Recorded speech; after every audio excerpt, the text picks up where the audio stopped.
GR বাংলাতে আপনাদের সবাইকে স্বাগতম। আজকের ভিডিওতে আমরা জানব যে রেশন কার্ডের নতুন যোগ্যতার নিয়ম নিয়ে, কারা নতুন আবেদন করতে পারবেন এবং কোন পরিস্থিতিতে রেশন কার্ডের সুবিধা বন্ধ হতে পারে, সব কিছু সহজ ভাষায় জানাবো। প্রথমেই বর্তমান রেশন কার্ড যাদের আছে তাদেরকে বলি। যাদের ইতিমধ্যেই রেশন কার্ড রয়েছে তাদের নিয়মিত সরকারের নির্দেশিকা মেনে চলতে হবে। বিশেষ করে আধার সংযোগ এবং কেওয়াইসি সম্পূর্ণ করা অত্যন্ত জরুরি এবং গুরুত্বপূর্ণ।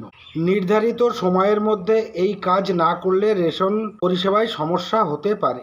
এবার বলি যোগ্যতা হারানোর বিষয়ে। যদি কোনো পরিবারের আর্থিক অবস্থা উল্লেখযোগ্যভাবে উন্নত হয়, যেমন পরিবারের সদস্য যদি চাকরি পান বা সরকারের নির্ধারিত স্বয়ং নিয়ন্ত্রণ বা অটো এক্সক্লুশন শর্তের মধ্যে পড়েন, তাহলে ভর্তুকিযুক্ত রেশন পাওয়ার যোগ্যতা বাতিল হতে পারে।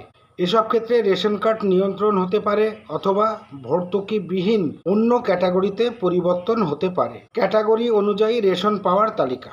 তো রেশন কার্ড অনেকগুলো ক্যাটাগরিতে হয়, তো এক এক করে সেই রেশন কার্ডগুলোতে কোন কোন কার্ডে কি কি মাল পাওয়া যাবে সেটা আমি আপনাদেরকে এক এক করে বলবো। তো সবার আগে রয়েছে 1 নম্বর AAY, যার নাম অন্তর্দয় অন্নপূর্ণা যোজনা কার্ড।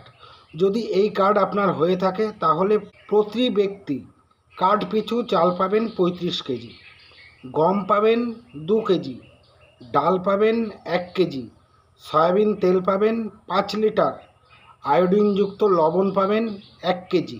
2 নম্বর SPHH, অর্থাৎ প্রধানমন্ত্রী গরিব কল্যাণ অথবা অন্ন যোজনা। প্রতি ব্যক্তি কার্ড পিছু অর্থাৎ একটি কার্ডে চাল পাবেন 5 কেজি, গম পাবেন 1 কেজি, ডাল পাবেন 2 কেজি, সয়াবিন তেল পাবেন 1 লিটার, আয়োডিনযুক্ত লবণ পাবেন 1 কেজি। 3 নম্বর PHH বা প্রধানমন্ত্রী গরিব কল্যাণ যোজনা। প্রতি ব্যক্তি প্রতি কার্ডে চাল পাবেন 5 কেজি, গম পাবেন 1 কেজি, ডাল পাবেন 1 কেজি, সয়াবিন তেল পাবেন 1 লিটার, আয়োডিনযুক্ত লবণ পাবেন 1 কেজি। তারপরে আসছে 3 ও 4। 3 ও 4-এর মধ্যে যে রেশন কার্ডগুলি রয়েছে সেগুলি হলো RKSY 1 এবং 2, রাজ্য খাদ্য সুরক্ষা যোজনা 1 ও 2।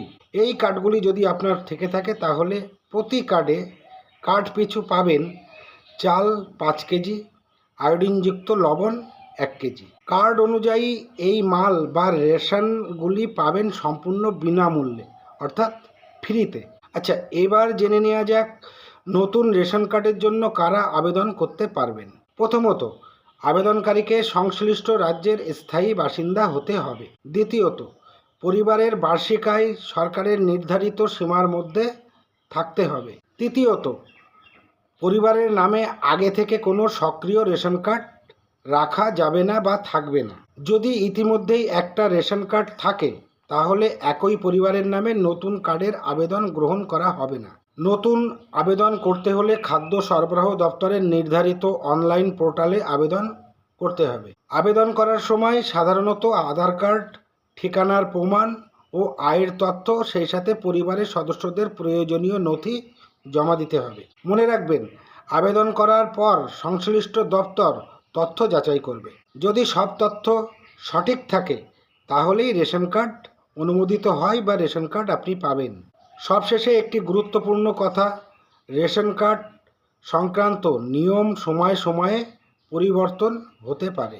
তাই কোনো তথ্যর বিশ্বাস করার আগে অবশ্যই রাজ্যের খাদ্য সরবরাহ দপ্তরের অফিসিয়াল বিজ্ঞপ্তি কিন্তু অবশ্যই দেখে নেবেন। ভিডিওটি যদি আপনার উপকারে আসে তাহলে লাইক করুন, বন্ধুদের সঙ্গে শেয়ার করুন এবং জিআর বাংলা চ্যানেলটিকে ইউটিউব থেকে দেখে থাকলে সাবস্ক্রাইব এবং ফেসবুক থেকে দেখে থাকলে ফলো করতে ভুলবেন না।